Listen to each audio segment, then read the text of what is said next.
This morning, the families of children and counselors who died in the historic July 4th flooding at Camp Mystic in Texas are suing the camp and its owners for negligence. 25 young girls and 2 teen counselors were killed when the Guadalupe River rose more than 20 feet in less than 2 hours.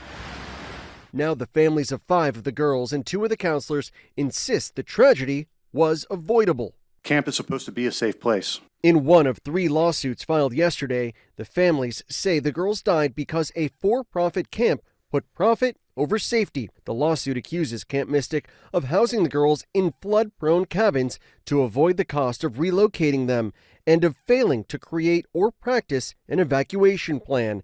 It claims that even after a flash flood warning, the staff spent time moving equipment instead of children.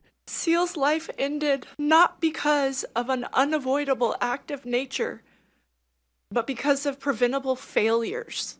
A lawyer for the camp said keeping the girls in their cabins was the right thing to do. Do not take 9-year-old girls who weigh 63 pounds on average into raging floodwaters. They're going to get washed away.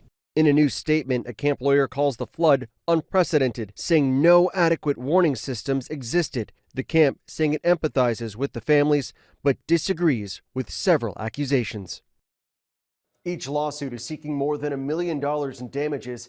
State lawmakers have already passed new rules on camp safety, including emergency planning. Victor Okendo, ABC News, New York.